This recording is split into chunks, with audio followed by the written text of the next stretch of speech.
Oke, Assalamualaikum warahmatullahi wabarakatuh. Waalaikumsalam warahmatullahi wabarakatuh. Perkenalkan, nama kakak Lydia Fadila dari Prodi Pendidikan IPS, semester 3 UIN Syarif Hidayatullah, Jakarta. Nah, saat ini kakak ingin mewawancarai kalian tentang konsep diri. Nah, jadi sekarang kalian boleh kenalin nama, terus kelas, dan SMA, sama tinggalnya di mana. Oke. Bisa dulu ya, Kak? Boleh. Nama saya Muhammad Tata Erlangga, bisa dipanggil Ata. Saya kelas 12 IPA kebetulan. Terus dari sekolah SMA Triguna Utama, saya tinggal di daerah Ciputat di Jalan Kapling Keuangan 5. Kamu? Aku Sausan Ramadina Al-Humaira Jaya, biasanya dipanggilnya Sausan. Aku dari kelas 10-4. Aku tinggalnya di Rengas. Rengas di mana? Rengas di dekat Pondok Ranji. Oh, kalau kakaknya? Kenalin, nama aku Putri Nadia Pratiwi, aku dari kelas 11 di SMA Triguna Utama, aku tinggal di Cirende Ilir, depan Santratek.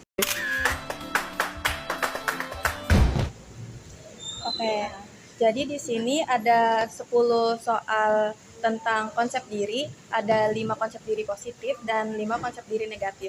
Jadi di sini kalian mempresentasikan aja diri kalian gimana, jadi bukan tentang benar atau salah gitu ya. Jadi kalian jawab jujur, jawab relax aja gitu ya. Oke, langsung ke soal yang pertama. Bagaimana sih kamu merespon suatu kegagalan atau kesalahan dalam hidup secara positif? Apakah kamu merasa dapat belajar dari pengalaman tersebut? Kalau Atta? Kalau dari saya, pengalaman yang gimana, kegagalan ya, Kak? Iya. Atau suatu kegagalan. Menurut saya di waktu SMP sih, Kak, pernah tuh kayak kegagalan kan bisa dalam arti apapun ya, Kak. Iya. Kayak kegagalan nggak ngapa-ngapain, itu juga suatu kegagalan kan ya. Nggak produktif, itu suatu kegagalan ya, Kak. Itu menurut saya suatu kegagalan. Jadi itu tuh saya anggap positif, Kak. Jadi saya bayar di SMA ini. Jadi saya positif, segala macam saya ikutin, produktif pokoknya dari awal masuk SMA sampai mungkin nanti lulus, itu saya usahain diri saya itu bakal produktif. Jadi itu yang saya nganggap kegagalan itu sebuah positif. Jadi saya ngambil dari kegagalan itu jadi berbuah hasil yang sekarang kayak gitu, Kak. Oke, kalau kamu?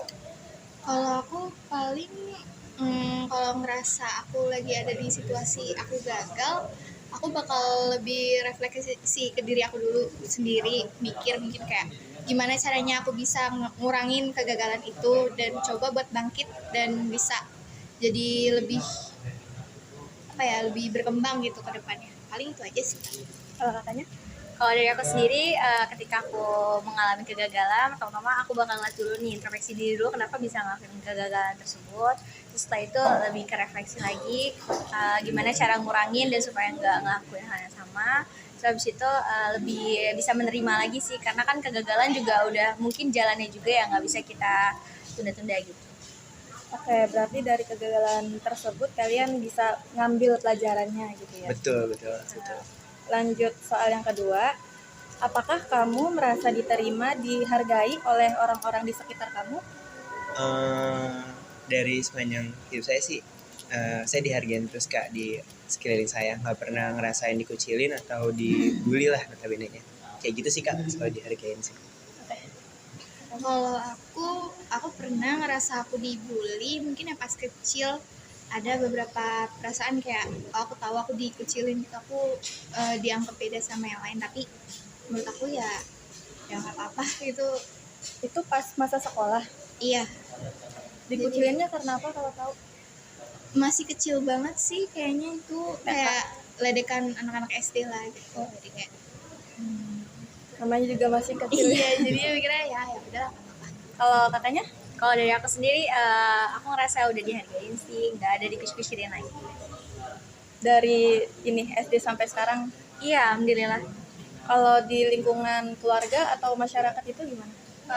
Aman sih, Kak, karena kan dari saya sendiri bersosialisasinya yang paling sering itu dulu kecil. Nah, kalau mulai SMP ke SMA, mulai yang sibuknya tuh di luar, bukan di rumah. Jadi kayak udah nggak terlalu bersosialisasi banget kalau di rumah. Oke. Soal selanjutnya, apakah kamu merasa memiliki kontrol atas hidup kamu dan mampu membuat keputusan yang baik untuk diri sendiri? Kalau Kak? Kalau dari saya kontrol sebenarnya dari diri saya sih kak. Dari awal sampai akhir itu nggak ada campur tangan dari orang tua atau dari pihak-pihak lain, itu emang berdasarkan keputusan saya sendiri. Baik lagi ke awal itu saya ngambil keputusan buat aktif segala macam, itu emang keputusan dari saya sendiri, dan saya apa ya ngerasa ngerasa enak gitu buat ngambil keputusan itu gitu. Kamu? Kalau aku kayaknya gara-gara aku masih di bawah umur, jadi ada beberapa keputusan yang masih nunggu keputusan orang tua gitu. Jadi ada beberapa juga yang bisa aku ambil sendiri. Jadi ya aku belum bisa sepenuhnya tahu mana yang baik mana yang enggak. Kayaknya? Kalau dari aku sendiri, sebagian besar keputusan aku itu udah aku ambil sendiri, tapi ada beberapa hal juga yang mungkin masih terkontrol juga sama orang tua, dari seperti yang tadi Hasan bilang kan, masih yang kayak diberi pendapat-pendapat, terus habis itu lebih dikasih apa ya, lebih diarahin juga gitu. Oke. Soal selanjutnya, bagaimana cara kamu agar tetap optimis dalam menghadapi tantangan dalam kehidupan sehari-hari?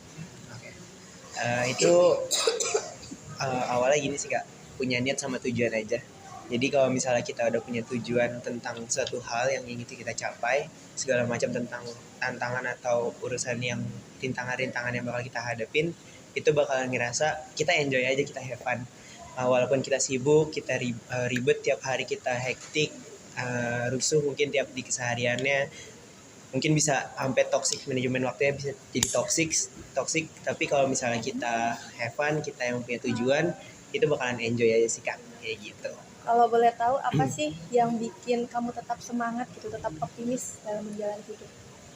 Buat tetap optimis sama tetap semangat, salah satunya sih ada harapan orang tua juga di saya kak, karena saya anak pertama kebetulan, terus juga ada harapan orang tua, dan saya orangnya juga optimis sih kak, nggak pernah ada beberapa waktu saya pesimis, tapi ya itu kalau kita punya tujuan dan niat, saya bisa berubah itu jadi optimis gitu sih kak. Kalau kamu? Boleh diulang nggak kak? Apa? Oh, soalnya Iya. cara kamu biar tetap optimis dalam sehari-hari. Aku inget aja sih, kalau aku ngelakuin sesuatu berarti ada kemauan dari aku dan aku harus tanggung jawab sama apa mau aku. Berarti kalau aku mau ya aku harus sanggup apapun jalannya gitu, apapun rintangannya aku harus bisa, soalnya itu mau aku. Kalau kakak? Kalau dari aku sendiri, buat ngoptimis sendiri itu sama kayak kata tadi, itu harus punya tujuan dulu, dan juga ditambah lagi harapan-harapan dari orang. Karena kalau misalkan kita tahu harapan-harapan orang pada kita, itu menambah semangat juga dari kita untuk bisa tetap optimis dan ngejalanin dengan baik. Oke. Pertanyaan selanjutnya, apakah kamu merasa nyaman dengan kehidupan sekarang ini? Kalau dibilang nyaman sih nggak begitu nyaman kak, karena kita semua tahu kalau misalnya kita tuh pengennya hidup nyaman ya, rebahan aja gitu kan. Yang kalau dibilang nyaman sih enggak, karena menurut saya hari-hari saya lumayan cukup berat, apalagi udah kelas 12 juga kan. Tapi ya itu karena kita punya tujuan, jadi saya bawa enjoy aja sih kak gitu. Tapi di lingkungan keluarga atau masyarakat gimana? Di lingkungan keluarga sama masyarakat alhamdulillah aman kak, nggak ada problem. Nyaman berarti? Nyaman. Kalau kamu? Kalau aku ya kurang nyamannya paling di bagian keluarganya aja ya, mungkin selisih paham karena beda generasi juga, jadi ya masih banyak yang nggak bisa diterima kayaknya sama orang tua, dan menurut aku itu biasa aja tapi menurut orang tua aku itu enggak, jadinya ya mungkin ada selisih sedikit tapi masih bisa ditoleransi sih, enggak ya gimana. Kalau katanya? Kalau dari aku sendiri sih sejauh ini udah aman ya, dari lingkungan keluarga, terus pertemanan, sama lingkungan tempat tinggal masyarakat. Oke. Nah, pertanyaan yang positif udah nih. Terus selanjutnya pertanyaan yang negatif. Sama kayak yang tadi, jadi kalian jawab jujur aja, jawab seadanya aja ya. Pertanyaan pertama, apakah kamu pernah merasa seperti tidak dihargai atau diabaikan oleh orang-orang di sekitar kamu?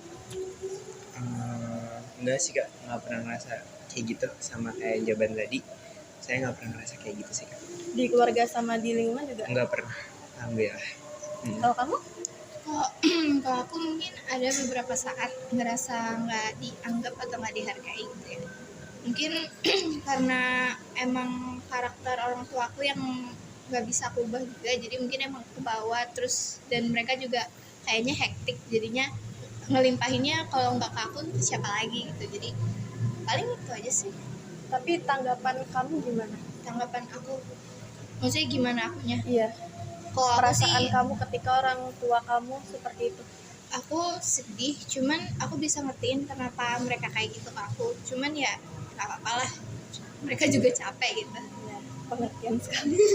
Kalau kakaknya Kalau dari aku sendiri balik lagi ke jawaban awal tadi, aman sih kak. di lingkungan juga sama. Iya, karena kan seperti yang tadi aku bilang, kalau untuk akhir-akhir ini mungkin karena emang udah kegiatannya terlalu sering diluapkan di luar, jadinya kalau di lingkungan sekitar kayak ya udah, kalau misalkan ada kegiatan ikut kegiatan, kalau nggak ada ya saya kurang nimbrung juga dan kurang nongkrong-nongkrong juga. Kalau dari sebelum-sebelumnya, misal pas kamu di SD atau di SMP gitu, pernah nggak? Enggak sih, semuanya aman aja, kayak normal aja. Kalau misalkan emang ada yang kurang nyaman ya mungkin karena emang bercanda-bercandaan anak kecil aja, terus kayak kebesokannya juga bakal udah ya udah normal aja gitu. Oke, selanjutnya, apakah ada situasi yang membuat kamu terkadang suka merasa tidak percaya diri terhadap situasi tersebut dan apa penyebabnya? Kalau saya lumayan, enggak lumayan banyak, ada kayak pas lagi pengen ujian kak, itu benar-benar nggak percaya diri kak, karena takut nggak bisa jawabnya atau apa ya, penyebabnya gara-gara ujian. Terus kalau misalnya ada beberapa, kan kita sebagai OSIS juga public speaking ya kak, di depan banyak orang. Nah itu juga beberapa kali juga ngerasa kurang optimis, kurang percaya diri tentang itu. Tapi ya karena penyebabnya dilihat sama orang banyak, tapi karena udah terbiasa jadi fun aja gitu, dibawa enjoy aja gitu sih kak.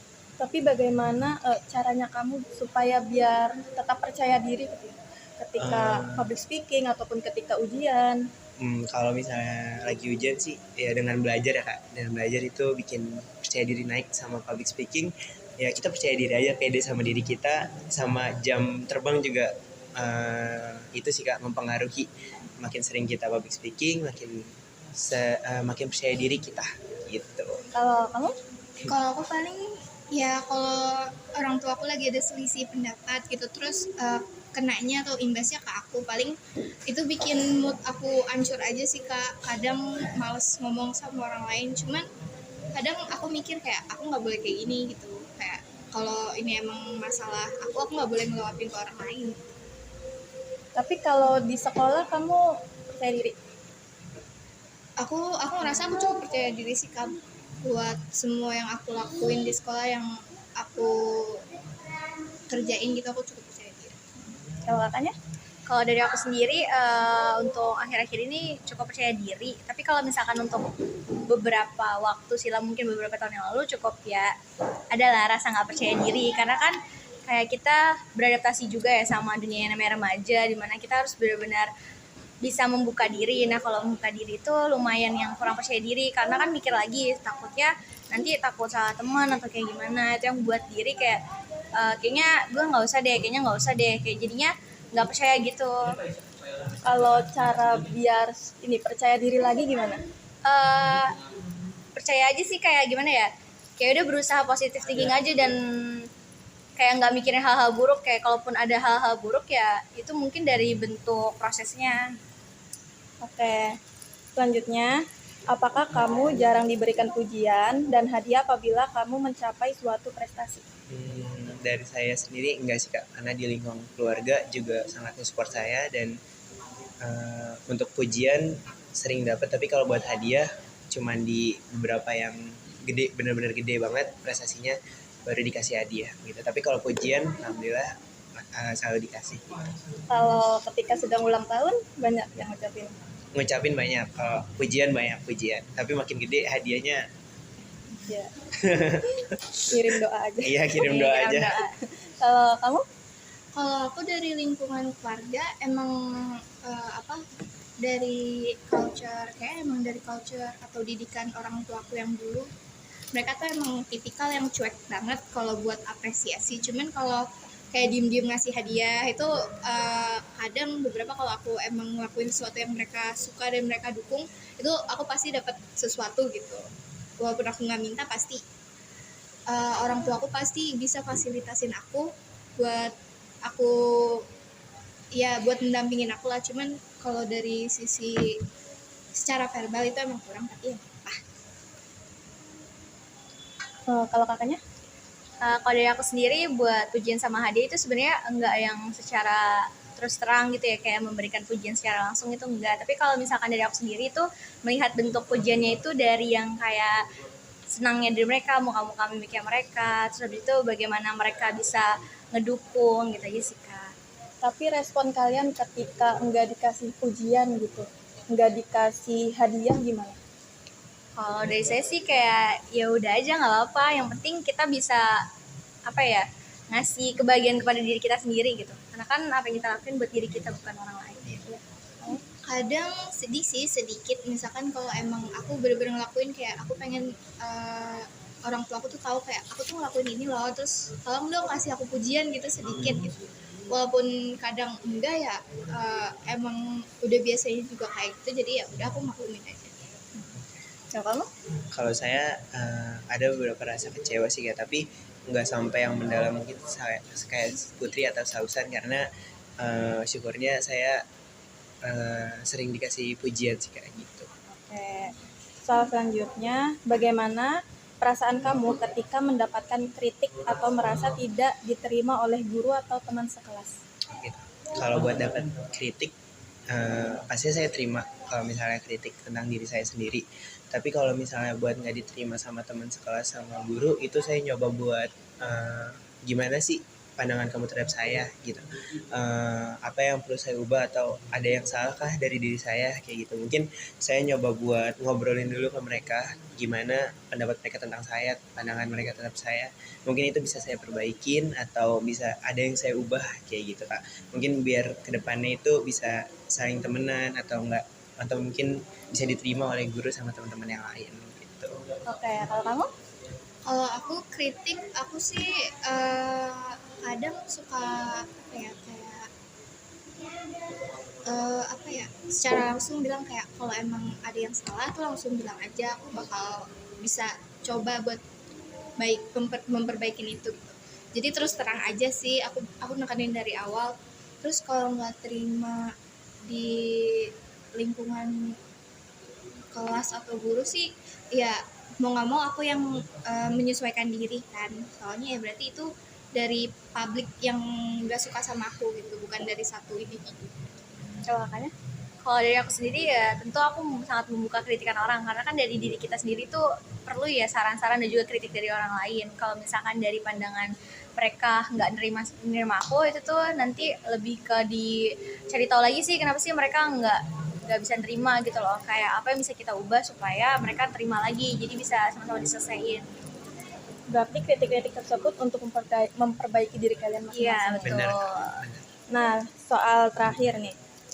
Apakah kamu menjalani hidup sesuai dengan kemauan diri kamu sendiri?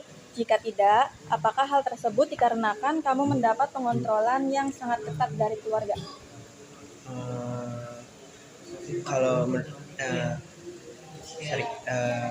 itu sesuai kemauan saya sendiri sih Kak. Semua keputusan yang saya ambil itu sesuai sama kemauan saya sendiri. Ada beberapa emang pendapat-pendapat dari saya, minta pendapat ke orang tua saya, ke lingkungan keluarga, ke lingkungan teman, itu tapi nggak benar-benar banyak berubah gitu keputusan yang saya ambil.